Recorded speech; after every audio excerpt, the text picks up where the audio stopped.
भाई और बहनों, हम प्रभु के नाम का धन्यवाद करते हैं कि उसने ये समय हमें फिर से दिया कि आज फिर से एक बार हम उसके वचन पर ध्यान दे सके। आज हमारे ध्यान का विषय होगा प्रभु यीशु मसीह हमारा महायाजक, जो इब्रानियों की पुस्तक के 4 अध्याय के 1 पद से लेकर के उसके 16 पद तक आधारित है और हम इन वचनों पर आज ध्यान देंगे। प्रभु यीशु मसीह जी उठे, उसके बाद जब स्वर्ग पर उठा लिए गए तो वो हमारे लिए आज विनती करते हैं। प्रभु यीशु मसीह का स्थान तो सर्वोच्च है, वो सर्वोच्च सिंहासन में विराजमान अपने पिता की दाहिनी ओर हैं, लेकिन एक बहुत बड़ी सेवा जो प्रभु यीशु मसीह हमारे लिए आज कर रहे हैं वो है महायाजक की सेवा। आपको याद है कि जब प्रभु यीशु मसीह क्रूस पर लटके थे तो वो पर्दा जो महापवित्र स्थान और पवित्र स्थान को अलग करता था ऊपर से नीचे तक फट गया। यानी आज इस समय उस पर्दे की आवश्यकता नहीं है। कोई व्यक्ति कभी भी परमेश्वर के पास अपनी भेंट चढ़ाने के लिए, प्रार्थना के लिए आ सकता है, क्योंकि यीशु मसीह जो हमारा महायाजक है वो हमारे लिए प्रार्थना करने के लिए अब तक वहाँ पर तैयार है। Dear friends, today we'll study a little bit about the high priestly ministry of our Lord and Savior Jesus Christ, who was resurrected from the dead and was here in this world for 40 days, and then he ascended into heaven. And there in the right hand of the Father, he is like our high priest. He prays for us. And therefore, this message will motivate us, I understand. Let us pray as we start this study. प्रभु, आपका धन्यवाद करते हैं आज के सुंदर समय के लिए, और अपने आप को प्रभु हम आपके हाथों में सौंपते हैं और चाहते प्रभु कि आज के अध्ययन में आप हमारी मदद और सहायता करें। हमारे उद्धारकर्ता प्रभु यीशु मसीह के पवित्र नाम से मांगते हैं, आमीन। Dear friends, we read here in this chapter of Hebrews chapter 4, यहाँ लिखा है, इसलिए जबकि उसके विश्राम में प्रवेश करने की प्रतिज्ञा अब तक है तो हमें डरना चाहिए, ऐसा ना हो कि तुम में से कोई जन उनसे वंचित रह जाए। क्योंकि हमें उन्हीं की तरह सुसमाचार सुनाया गया, पर सुने हुए वचन से उन्हें कुछ लाभ ना हुआ, क्योंकि सुनने वालों के मन में विश्वास के साथ नहीं बैठा। परंतु हम जिन्होंने विश्वास किया है उस विश्राम में प्रवेश करते हैं, जैसा उसने कहा, मैंने अपने क्रोध में शपथ खाई कि वे मेरे विश्राम में प्रवेश करने ना पाएंगे। यद्यपि जगत की उत्पत्ति के समय से उसके काम पूरे हो चुके थे, क्योंकि 7वें दिन के विषय में उसने यूं कहा है, परमेश्वर ने 7वें दिन को अपने सब कामों को निपटा करके विश्राम किया, और इस जगह फिर वो ये कहता है, वे मेरे विश्राम में प्रवेश करने ना पाएंगे। तो जब वो ये बात बाकी है कि कितने और हैं जो उस विश्राम में प्रवेश करें और जिन्हें उसका सुसमाचार पहले सुनाया गया, उन्होंने आज्ञा न मानने के कारण उसमें प्रवेश ना किया। इसलिए वो किसी विशेष दिन को ठहरा कर इतने दिन के बाद दाऊद की पुस्तक में उसे आज का दिन कहता है, जैसा पहले कहा गया, यदि आज तुम उसका शब्द सुनो तो अपने मनों को कठोर ना करो। We read in the book of Hebrews chapter 4 from verse 1, therefore, while the promise of entering his rest still stands, let us fear lest any of you should seem to have failed to reach it. For good news came to us just as to them, but the message they heard did not benefit them, because they were not united by faith with those who listed. For we who have believed enter that rest, as he has said, as I swear in my wrath, they shall not enter my rest.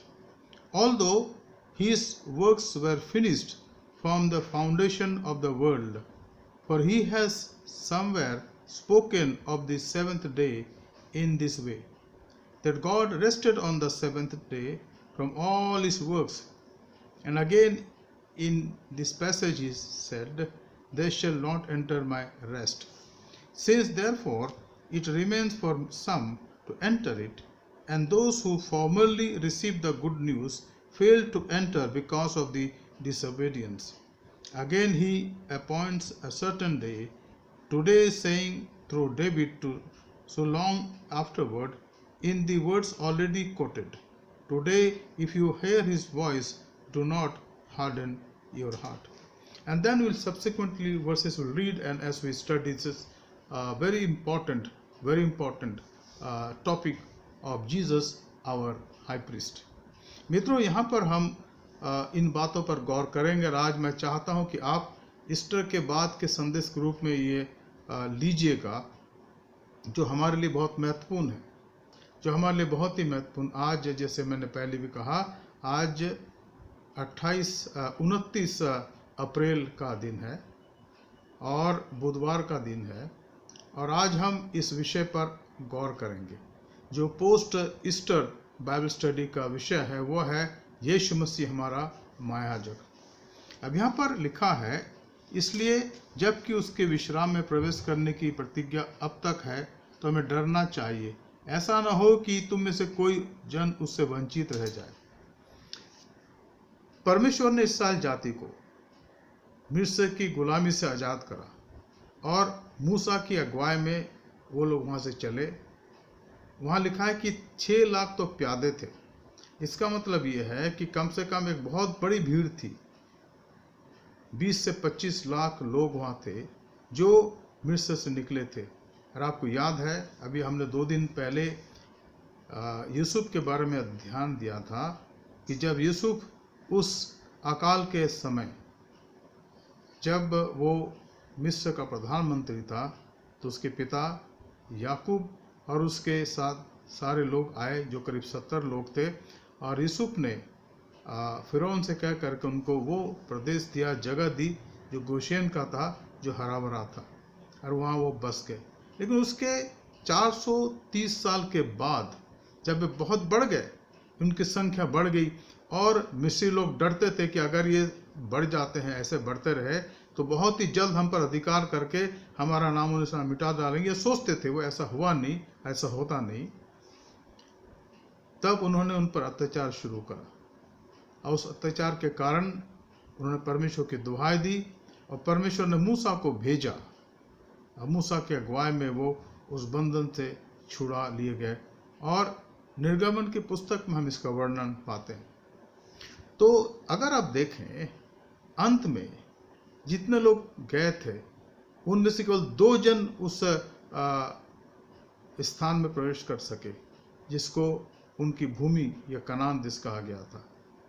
एक था Caleb, जो नून का पुत्र था, जो वहाँ प्रवेश कर सका, और परमेश्वर ने उसको आशीष दी, और परमेश्वर ने उसको आशीष का कारण बनाया, और उसका मित्र 2 जन थे जो वहाँ प्रवेश कर सके, और बाकी सारे के सारे लोग रास्ते में समाप्त हो गए। और यहाँ तक कि मूसा भी परमेश्वर के उस देश में प्रवेश नहीं कर सका। क्यों? क्योंकि परमेश्वर उनसे बहुत ज़्यादा नाराज था। तो दूसरा कौन था? यीशु था, जो नून का पुत्र था, और दूसरा था कालेब, जो वहाँ पर प्रवेश करने पाए। बाकी और जितने वहाँ प्रवेश न करा, वो सब वो लोग थे जिनका जन्म उस यात्रा के दौरान उस रेगिस्तान में हुआ था, जो मिस्र के से चल करके कनान देश के रास्ते पर करीब 38 से 40 साल तक वो रहे। और जितने लोगों ने वहाँ प्रवेश करा, इन दोनों के साथ, कालेब के साथ और यहोशू के साथ, ये मिस्र से नहीं निकले थे। और इसलिए इस बात को यहाँ पर समझने और जानने की आवश्यकता है। यहाँ पर लिखा है, बहुत ही महत्वपूर्ण ये पद है, इसलिए जबकि उसके विश्राम में प्रवेश करने की प्रतिज्ञा अब तक है तो हमें डरना चाहिए। जी हाँ, हमें डरना चाहिए। हम जो विश्वासी अपने आप को कहते हैं, हम कहते हैं कि प्रभु यीशु मसीह के विश्वासी हैं, उसके जन हैं, क्या सचमुच में हमारे अंदर इसका डर है? हम इस बात को अपने जीवन में डर के साथ जीवन व्यतीत करते हैं। बहुत से लोग अपने मसीह जीवन को इस समय बहुत हल्के में लेते हैं। ना तो उसकी आज्ञाओं को मानना चाहते हैं पूरे दिल से, ना उसके भवन में आना चाहते हैं, ना सुसमाचार के प्रचार के काम को करने के लिए अपना सहयोग देते। हम सोचते सब कुछ चलता है और एक दिन जब प्रभु यीशु मसीह आएगा तो हम उठा लिए जाएंगे। जी नहीं, ऐसा नहीं होगा। हमें बहुत ही सावधानी के साथ अपने आप को चलाना है, क्योंकि लिखा है जब कि उसके विश्राम में प्रवेश करने की प्रतिज्ञा अब तक द्वार खुला। अगर हम इस बात को जानते हैं तो हमें उस जगह को जिसमें हम जहां जा रहे हैं, यीशु मसीह ने क्या कहा उस जगह के लिए? मैं जाता हूं तुम्हारे लिए जगह तैयार करूं। यूहन्ना 14:1-2। और वहां जब ये जगह तैयार हो जाएगा तो मैं अपने साथ तुम्हें ले जाऊंगा। मैं आऊंगा तुमको लेने के लिए। रैप्चर होगा, वो बादलों में आएगा और अपनी कलीसिया को ले जाएगा। और इसलिए जब तक वो न आए, हमें बड़े सावधानी के साथ, बड़े विश्वास योग्यता के साथ उसका डर और भय में होकर अपने जीवन को व्यतीत करने की आवश्यकता है। लिखा इसलिए जब कि उसके विश्राम में प्रवेश करने की प्रतिज्ञा अब तक है तो हमें डरना चाहिए। ऐसा ना हो कि तुम में से कोई जन उससे वंचित रह जाए।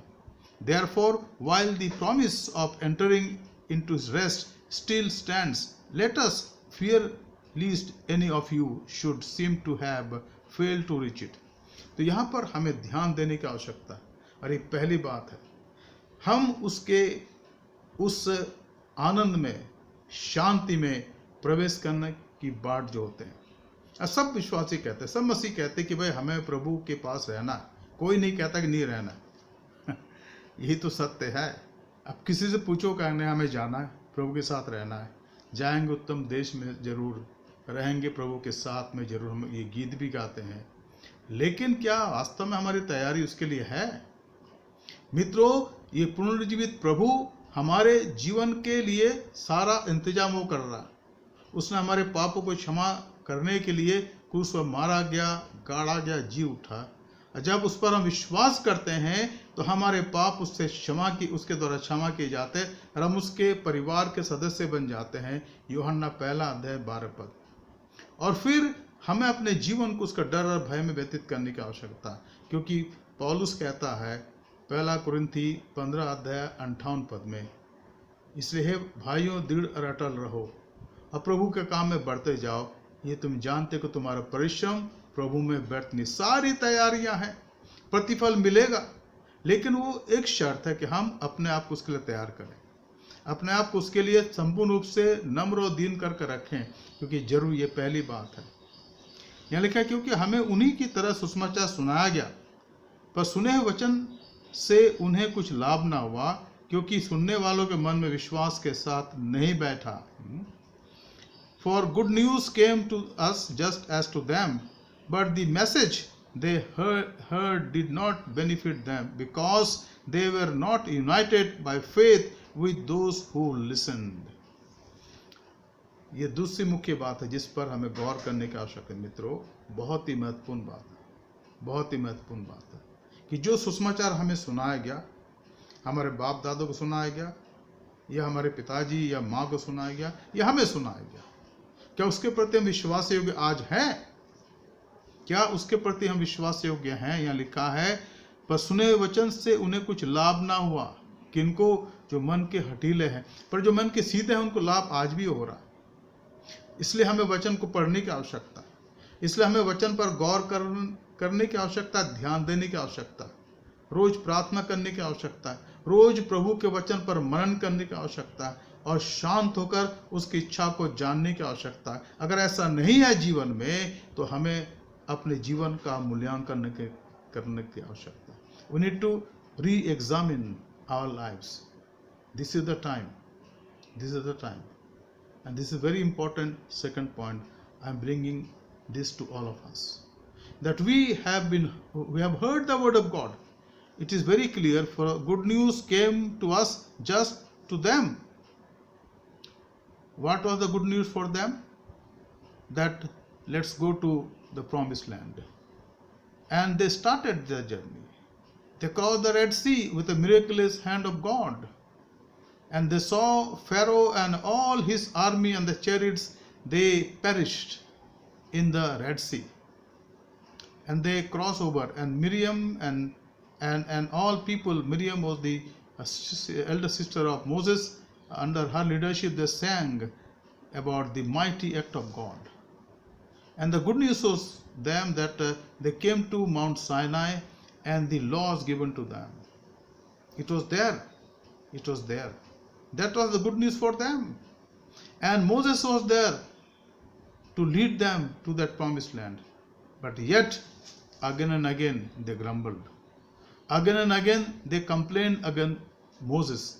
And they talked about the physical needs moreover.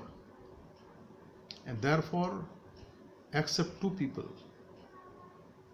Joshua and Caleb, none of these people, even Moses also, because of God had told him that talk with the rock and the water will come out. He was so disturbed, he struck that rock, and that was the end. He could not enter. Even he saw upon Mount Pisgah that land, but he could not enter. So this is the word of God. We need to understand, is very, very important. We need to prepare ourselves with all trembling and all fear in our hearts, in our mind. परंतु हम जिन्होंने विश्वास किया है उस विश्राम में प्रवेश करते हैं, जैसा उसने कहा, मैंने अपने क्रोध में शपथ खाई कि वे मेरे विश्राम में प्रवेश करना ना पाएंगे, यद्यपि जगत की उत्पत्ति के समय से उसके पूरे काम पूरे हो चुके थे। क्योंकि 7वें दिन के विषय में उसने यूं कहा है, परमेश्वर ने 7वें दिन अपने सब कामों को निपटा करके विश्राम किया। और इस जगह फिर ये कहता है, ये मेरे विश्राम में प्रवेश करने ना पाएंगे। Now God was concerned, and He even about the day of rest is here. The mention, for we who have believed enter that rest, as He has said, as I swear in my wrath, they shall not enter my rest. Why? Because they are disobedient. They were disobedient. The 10 Commandments was given to them. And if you see the 10 Commandments, there are two parts. From first to fourth, a commandment is our responsibility towards God. He said, listen, O Israel, hear, O Israel, I am your God. There should be none between you and me. Worship me. And then from 5th through 10 is our responsibility with our neighbors. And they fail in the first part of the commandment again and again. As Moses was there in the Mount Sinai, talking with the Lord, and was bringing the 10 Commandments to slabs, they had already made a calf, golden calf, and they had started worshipping that calf under the leadership of Aaron. And God had to punish them, because instantly after hearing the 10 Commandments, after some time they disobeyed God. It is not the same situation for us today also. हमारे साथ क्या होता है आज? मूसा के अगुवाई में परमेश्वर ने उनको 10 आज्ञाएं सुनाया और सारी बातें साफ कर दिया कि मेरी आज्ञा को मानना। लेकिन जब मूसा 40 दिन और 40 रात के लिए उस पहाड़ पर चला गया, जहाँ परमेश्वर से बात वो कर रहा था, और परमेश्वर ने उसको 2 पट्टियां दी, और यहाँ पर नीचे इन्होंने हारून के अगुवाई में एक सोने का बछड़ा बना लिया, उसकी उपासना करने लगे। Instant disobedience. अब हम खुश ना हो कि हम तुमसे बहुत अच्छे जी, नहीं, हमारी स्थिति उनसे अच्छी नहीं है। जब हमारे जीवन में कठिनाइयां आती हैं, परेशानियां आती हैं, दुख आते हैं, तो हम परमेश्वर से अलग हट जाते हैं और तुरंत संसार के साथ समझौता कर लेते हैं। आज हमारी कलीसिया के अंदर कितने ऐसे परिवार हैं जिनके बच्चों का संबंध उन लोगों से है जो अविश्वासी हैं। अब वो कहते हैं पादी साहब क्या करें, हमारे समाज में उचित इनके लिए ना तो वर मिला ना वधू मिली, तो हमने ऐसा करा। और फिर हम कितने ऐसे हैं जो उन तमाम कामों को करते हैं जिनकी मनाही है बाइबल में, और फिर हम उसको रैशनलाइज करके कहते हैं परमेश्वर पादी साहब ये तो कोई फर्क नहीं पड़ता, चलता है, हम दुनिया में रहते हैं, दुनिया के साथ हमें चलने की आवश्यकता। कितने कार्य हम करते हैं हमारे पर्वों के संदर्भ में, हमारे रीति रिवाजों के संबंध में, अब बहुत से कार्य हम यहाँ पर समझौता करते हैं। हमें सावधान होने की आवश्यकता है। ये तीसरी बात मैं आपको बता रहा था। चौथी बात, पद 6, तो जब ये बात बाकी है कि कितने और हैं जो उस विश्राम में प्रवेश करें जिन्हें उसका सुसमाचार पहले सुनाया गया, उन्होंने आज्ञा न मानने के कारण उन्हें प्रवेश ना किया। ये हमारे सामने एक बहुत बड़ा चित्र है। परमेश्वर ने इन लोगों को 38 और 40 साल तक लगा दिया, जबकि जो विद्वान वो कहते हैं कि मिस्र से जहाँ से निकले थे और कनान देश तक की दूरी पैदल यात्रा के लिए 11 दिन, मुश्किल से थोड़ा सा और ज़्यादा, लेकिन 40 साल लग गए इनकी गलती के कारण। परमेश्वर ने उनको वहाँ घुमाया, वो घूमते रहे क्योंकि बार बार उनके मन में शक आया और परमेश्वर ने उनको सजा दी और ये सब मर मिट गए। केवल 2 जन बचे जिसका उल्लेख मैंने कहा आपके सामने, कालेब और यहोशू।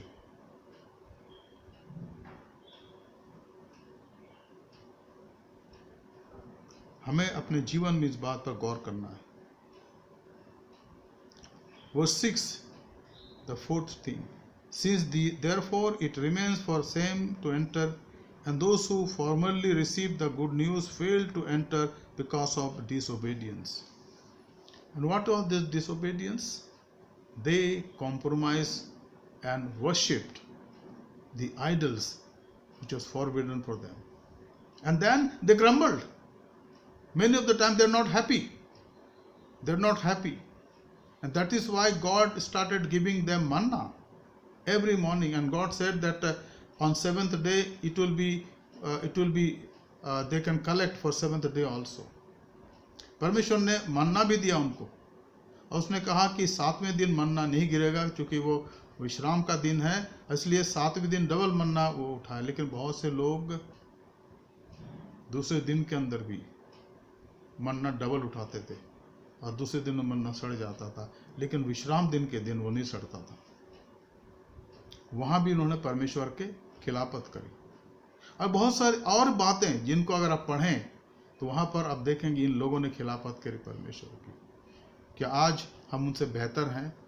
जी नहीं। हमारे अंदर भी सारी बातें पाई जाती हैं। उसकी आज्ञाओं को ना मानने की बातें ज़्यादा सोचते हैं, मानने की बातें कम सोचते हैं। हमारे जीवन का विश्वास, हमारी आराधना, हमारे द्वारा भले कार्य करना और तमाम बातों में हम कहीं ना कहीं उसकी आज्ञा का उल्लंघन करते हैं। ये चौथी बात है। 5वीं बात, 8वां पद, क्योंकि यदि यीशु ने विश्राम में प्रवेश करा लेता तो उसके बाद दूसरे दिन की चर्चा ना होती।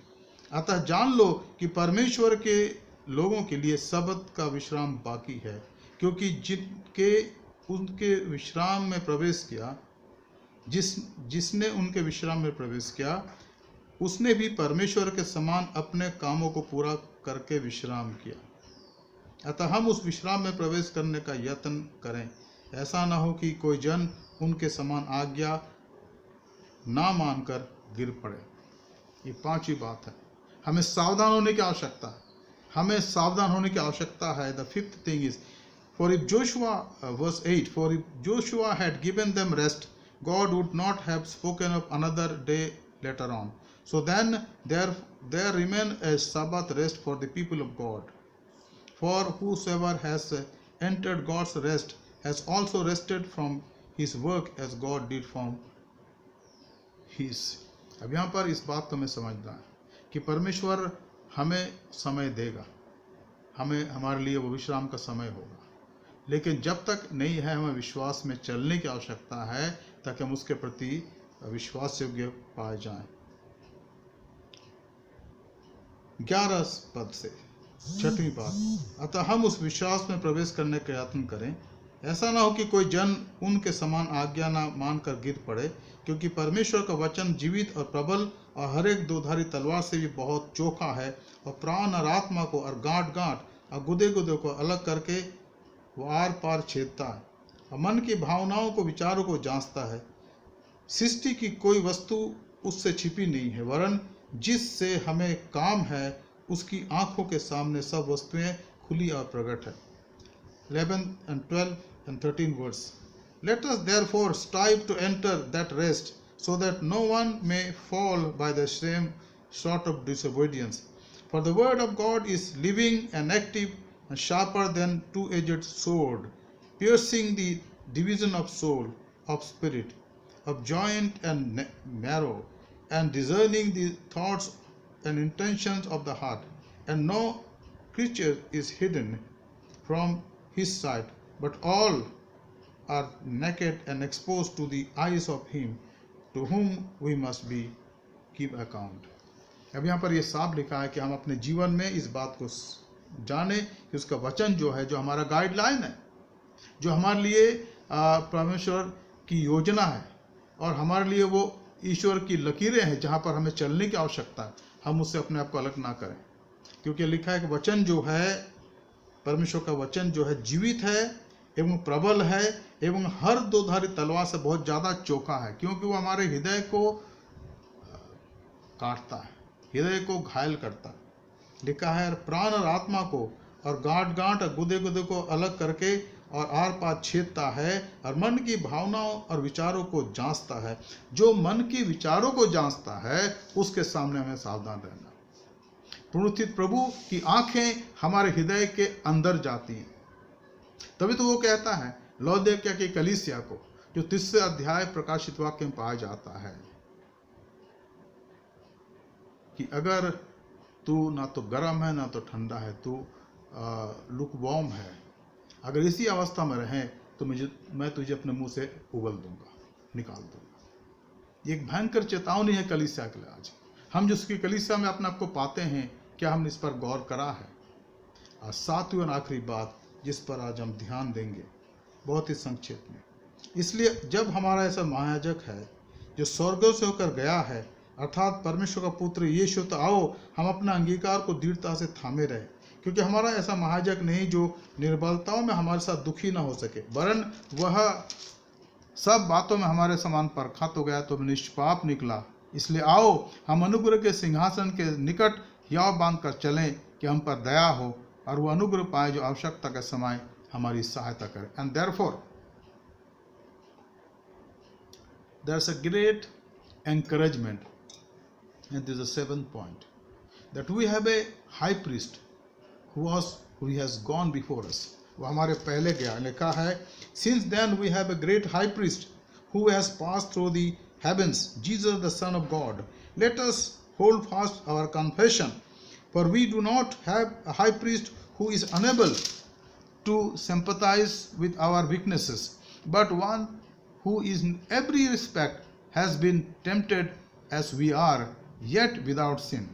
Let us then with confidence draw near to the throne of grace, that we may receive mercy and find grace to help in time of need. मित्रों, ये खुशखबरी है। वो मुर्दों में से जी उठा उद्धार करता परमेश्वर का एकलौता पुत्र हमारे जीवन के लिए इस संसार में और आगे भी हमारा महायाजक है। इस समय खास क्योंकि वो इसलिए प्रार्थना करने के योग्य है कि वो भी हमारे समान परखा गया। यहाँ लिखा है सब बातों में परखा गया हमारे समान, तो भी निष्पाप निकला। और इसलिए आओ हम उस अनुग्रह के सिंहासन के निकट हियाव बांध कर चलें कि हम पर दया हो। अब हम कहेंगे कि हमारी मदद कौन करेगा?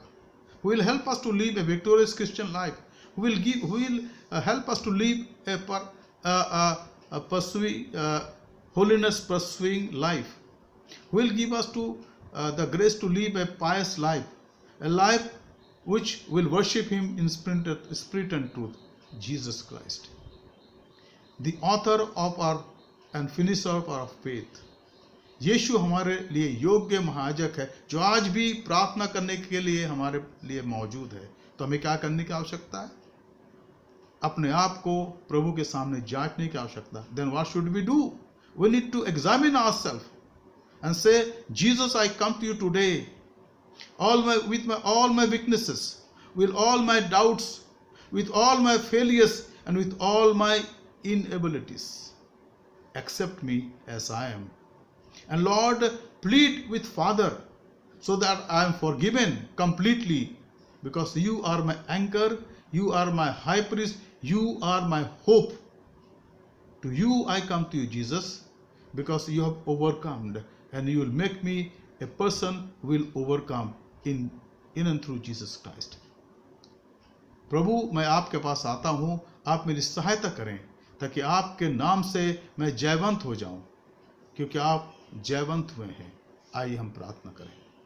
स्वर्गीय पिता, आज के सुंदर समय के लिए आपका धन्यवाद करते प्रभु, जो वचन आपने दिया, धन्यवाद करते, प्रार्थना करते प्रभु कि आप हमें ऐसा जीवन दें जो आपके योग्य हो। जो वचन का बीज आज बोया गया प्रभु हमारे हृदय रूपी खेतों के अंदर, प्रभु आपका आत्मा उसको सींचे ताकि फलवंतित हो और उसमें 100, 60 और 30 गुना फल लगे।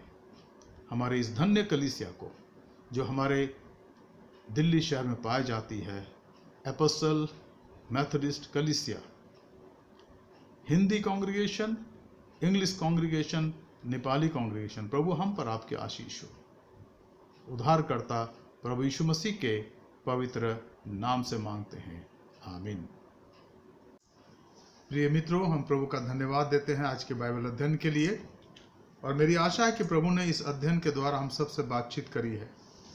इस समय हम एक खास गीत सुनेंगे जिसको हमारे बीच में प्रस्तुत कर रहे हैं, गा रहे हैं बहन अनुपमा रानी तिग्गा और भाई शशि मनीष तिग्गा, और उनके बेटे ने गिटार बजाया है।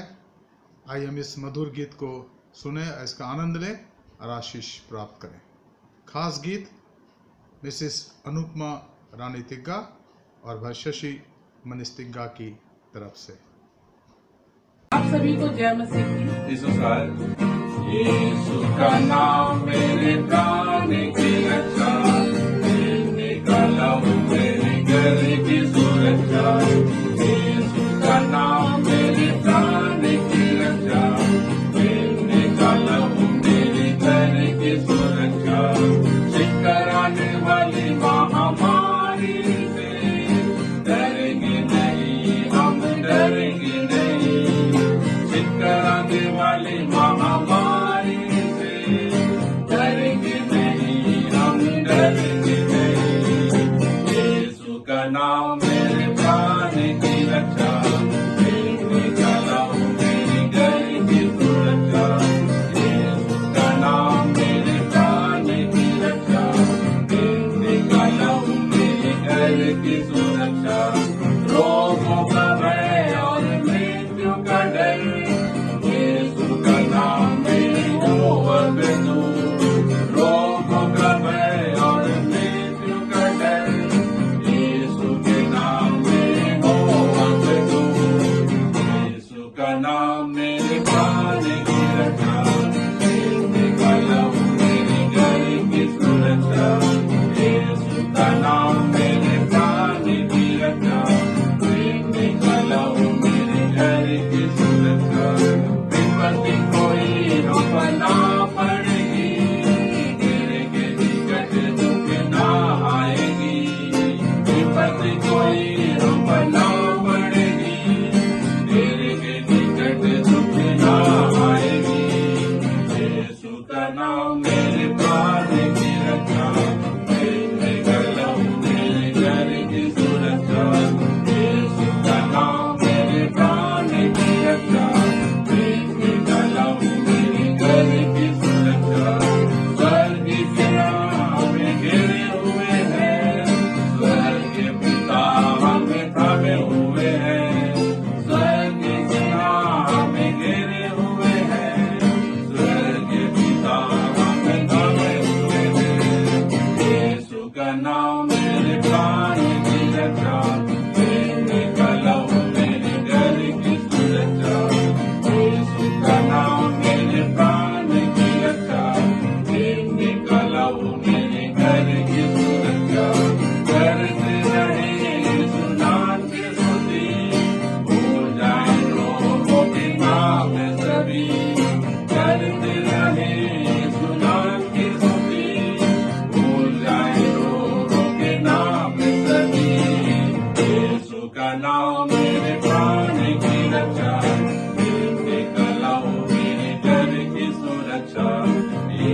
का नाम मेरे प्राण की रक्षा, मैं निकला हूँ मेरे घर की सुरक्षा।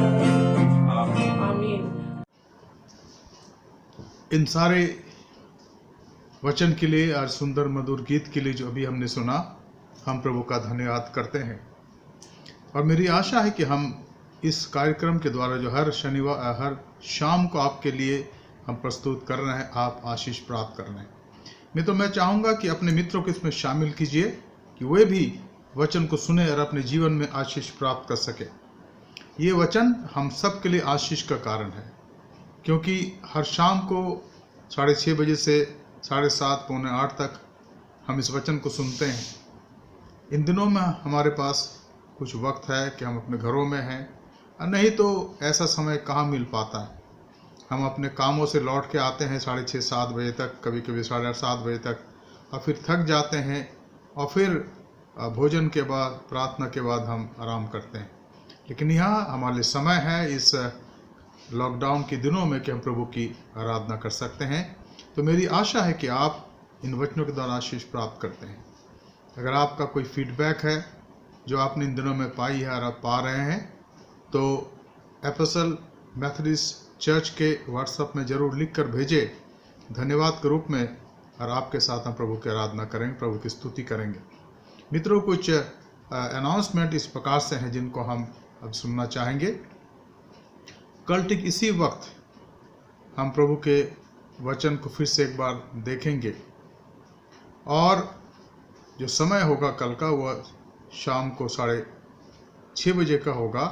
और मैं चाहूँगा कि हम अधिकाई से तैयारी के साथ बैठेंगे और इन वचनों का अध्ययन करेंगे। दूसरी बात, इन दिनों में चेन ऑफ प्रेयर चल रही है। हम अपने बिशप साहब के साथ इस प्रार्थना में शरीक हैं। हमारे चर्च के लिए जो समय दिया गया है वो है रात को 10 से 11 बजे। मेहरबानी से आप इस समय को याद रखें और प्रार्थना करें। खास करके हम धन्यवाद देते हैं प्रभु का कि उसने हमारे कलीसिया के कुछ लोगों को इस्तेमाल करा है कि वो लोगों के सहयोग से उनके बीच में राशन बांट रहे हैं जो सचमुच में नीडी हैं, आवश्यकता में हैं। हम इसके लिए धन्यवाद और देना चाहेंगे कि छतरपुर के एरिया में हमारे भाई मिस्टर एलेक्स विल्सन और उनके साथियों के द्वारा भी ऐसा किया जा रहा है, और कई बार उनको राशन दिया गया है, और इसमें आपका सहयोग है, इसलिए हम आपका धन्यवाद करते हैं। हमारे चर्च में हमारे प्रिय भाई जेम्स अमलिक और भाई जॉली सैमुअल के द्वारा भी ये काम किया जा रहा है। उनके साथ कुछ भाई लोग और हैं, और प्रभु ने चाहा तो इस शनिवार को भी लोगों को राशन दिया जाएगा, और इसमें आपका सहयोग है, इसलिए हम प्रभु का धन्यवाद करते हैं। मित्रों, ये हमारे लिए अवसर है, बार बार ये अवसर हमें नहीं मिलते हैं, इसलिए इस अवसर का हम लाभ उठाएं, और जो भी प्रभु ने हमें दिया है उसको बांटें, शेयर करें, ताकि जिनके घर में चूल्हा नहीं जल रहा है उनके घर में चूल्हा जले, उनको भोजन मिले, और वो भी परमेश्वर की महिमा स्तुति कर सकें। कई बार हम उन लोगों को देते हैं जो हमारे पड़ोसी हैं, हमारे आसपास रहते हैं, या कॉलोनीज में रहते हैं, या झुग्गी झोपड़ी में रहते हैं, और परमेश्वर आपके कामों को देखता है। लोग देखे ना देखे, लोग चर्चा करे ना करे, इससे कोई फर्क नहीं पड़ता है, क्योंकि परमेश्वर हमारे मनों को देखता है, और उसकी आंखें हमारे हृदय के और हमारे हृदय के उदारता पर है कि हम कितना देना चाहते हैं और क्यों देना चाहते हैं, ताकि परमेश्वर की महिमा हो और उसके नाम की स्तुति हो सके। तो उसको हम याद रखेंगे। साथ ही साथ आप में से कुछ ने पूछा है कि पादी साहब, इन दिनों में जब हम चर्च में नहीं जा रहे हैं तो अपने भेंट हम कैसे चर्च में भेजें, खासकर जो हमारी टाइथ है। तो मैंने हमारा जो व्हाट्सएप है उसमें आज भी आपको रिमाइंडर के रूप में भेजा है चर्च का अकाउंट नंबर जो कैनरा बैंक में है और उसका कोड नंबर। तो अगर आप भेजना चाहते हैं ऑनलाइन नेट ट्रांसफ़र के द्वारा तो आप मेहरबानी से भेज सकते हैं, और वो पैसा हमारे चर्च के अकाउंट में आ जाएगा, जो कैनरा बैंक मुनिरका में बैंक है जहाँ पर हमारा चर्च का अकाउंट है, वहाँ पर आप भेज सकते हैं। स्पेशल डोनेशन भी आप दे सकते हैं अगर आप चाहें तो। प्रभु अगर आपकी अगुवाई करें तो इसी नंबर में आप नेट ट्रांसफ़र कर सकते हैं। आज हमारे कलीसिया के लिए तो नहीं, लेकिन पटना डायसिस जो चर्च ऑफ नॉर्थ इंडिया का एक डायसिस है, और वहाँ पर एक हॉस्पिटल है, सेंट लूस हॉस्पिटल। वहाँ के सीनियर डॉक्टर जो करीब 85 ईयर्स के थे, डॉक्टर ब्रायन मुर्मू जो एक पीडियाट्रिक सर्जन थे, आज करीब 12 बजे उनका देहांत हो गया, वो प्रभु में सो गए। मेरे पिताजी जब वहाँ पर चैपलिन थे तो उनके साथ वो कार्य करते थे, और बहुत बड़ा हॉस्पिटल हुआ करता था, लेकिन अब सपोर्ट की कमी की वजह से थोड़ा सा काम रह गया है। लेकिन हम धन्यवाद देंगे डॉक्टर मुर्मू के लिए जो आज दुनिया से चले गए प्रभु के पास। उनके 4 बेटे हैं, उनके परिवार के लिए प्रार्थना करें। उनकी पत्नी पहले ही दुनिया से चली गई हैं, तो हम प्रार्थना करें कि डॉक्टर मुर्मू के परिवार को प्रभु आशीष दे और अपनी शांति से परिपूर्ण करें। आइए हम प्रार्थना करें और आज की सभा को समाप्त करें। स्वर्गीय पिता, हम धन्यवाद देते हैं, आपकी स्तुति करते हैं प्रभु इस सुंदर समय के लिए।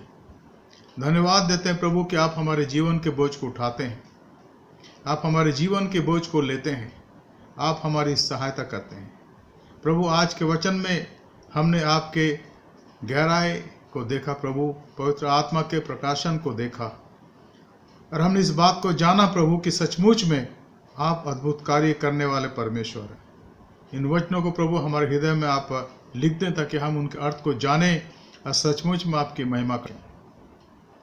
प्रभु हम धन्यवाद देते हैं हमारे कलीसिया के एक एक परिवार के लिए, एक एक माँ बाप के लिए, एक एक बुजुर्ग और एक एक बच्चों के लिए, जवानों के लिए। Lord we thank you and praise you for each family in our church, Apostle Methodist Church, all the parents, all the elder one, the young one, the old one, the children. We praise you and thank you, Lord, for their lives. And thank you, Lord, for thus far you have taken care of them. You have kept them in proper health, in a peaceful manner, and you have provided their all needs. We especially thank you, Lord, for people in our church who are teaming up, Lord, to help the needy ones. Especially we thank you, Lord, for our brother Alex Wilson and his team in Chhatarpur area, and Mr. James Amulik and Mr. Jolly Samuel and a couple of friends who are in the fellowship of Methodist Men.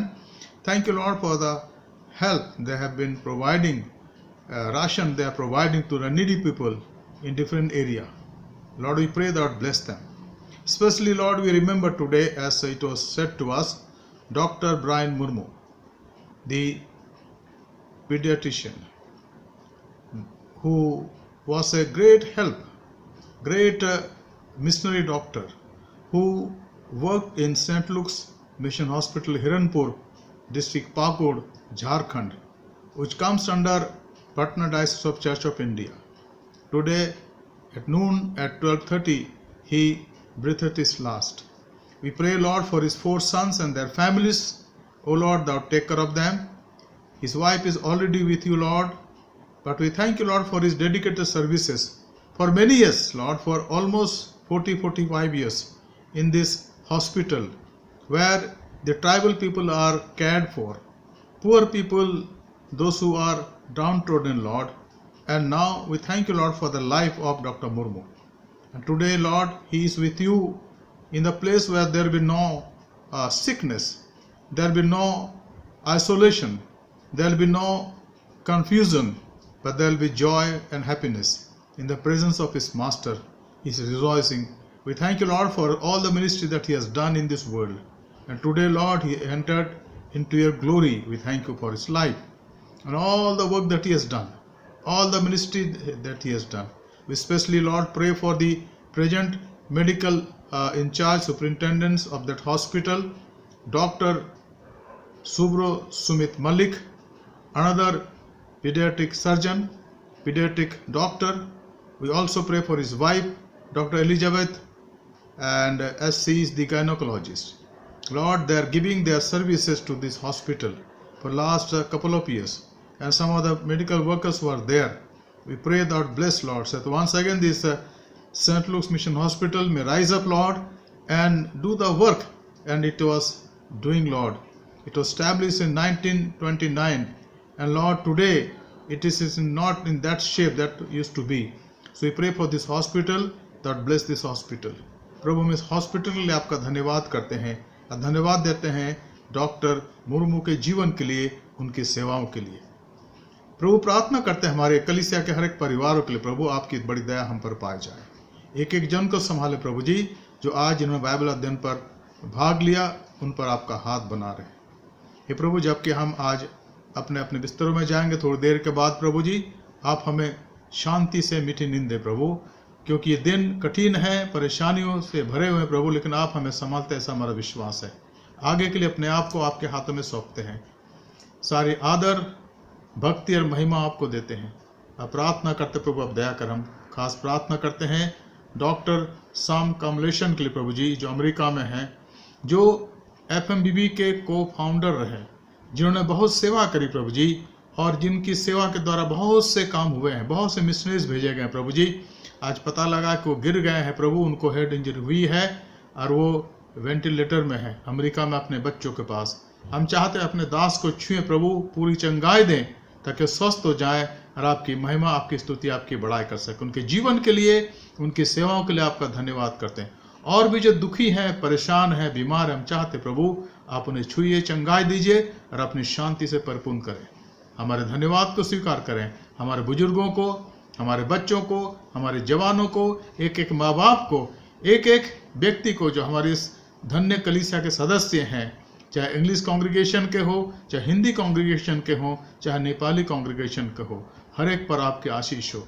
हमारे कलीसिया पर, कलीसिया के अगुओं पर आपकी आशीष पाया जाए।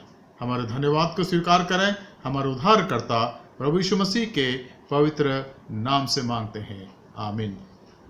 आए हमारे बाप, तू जो आसमान पर है, तेरा नाम पाक माना जाए, तेरी बादशाहत आवे, तेरी मर्जी जैसे आसमान में पूरी होती है ज़मीन पर भी हो। हमारे रोज की रोटी आज हम बख्श दे, आज जिस प्रकार से हम अपने कसूरवारों को माफ़ करते हैं, तो भी हमारे कसूरों को माफ़ कर। हमें आजमाइश में ना ला, बल्कि बुराई से बचा, क्योंकि बादशाहत, कुदरत और जलाल हमेशा तेरी है, आमीन। और अब हमारे खुदा यीशु मसीह का फजल, खुदा बाप की मोहब्बत, रूह कुद्दूस की इफ़ाक़त और शराकत, and now may the grace of our Lord Jesus, love of the Father, and sweet communion of the Holy Spirit rest and abide with all of us now and forevermore. Amen. यीशु ही प्रभु है। प्रभु आपको आशीष दे, आपको शांति से रखे, खुश रखे, और प्रभु के अनुग्रह के अंदर हम बने रहें। उसके पंख जो अदृश्य हैं हमारे ऊपर बने रहें। धन्यवाद। जय मसीह की। दो भूल सुधार आज के बाइबल अध्ययन के बारे में मैं करना चाहूँगा। पहली बात, जो दो लोग जिनका नाम आता है, जो मिस्र से निकले थे और कनान देश में पहुँचे, पहले थे यहोशू नून का पुत्र, दूसरे थे कालेब यूपुन्ने का पुत्र। तो इसको आप सुधार लीजिएगा, मैंने अपने सरमन में शायद कुछ गलत कोटेशन दे दिया, तो इसको ध्यान रखिएगा। यहोशू नून का पुत्र और कालेब यूपुन्ने का पुत्र। दूसरी बात जो भूल सुधार की आवश्यकता है, सेंट लूक्स हॉस्पिटल में अभी जो मेडिकल इंचार्ज सेवा कर रहे हैं डॉक्टर सुब्रो मलिक, ये सीनियर पीडियाट्रिशियन है, सीनियर पीडियाट्रिशियन है, और उनकी पत्नी डॉक्टर एलिजाबेथ मलिक, ये गायनेकोलॉजिस्ट है, सीनियर गायनेकोलॉजिस्ट। तो ये भूल सुधार है, इसको आप ध्यान रखिएगा। परमेश्वर आपको आशीष दे। धन्यवाद।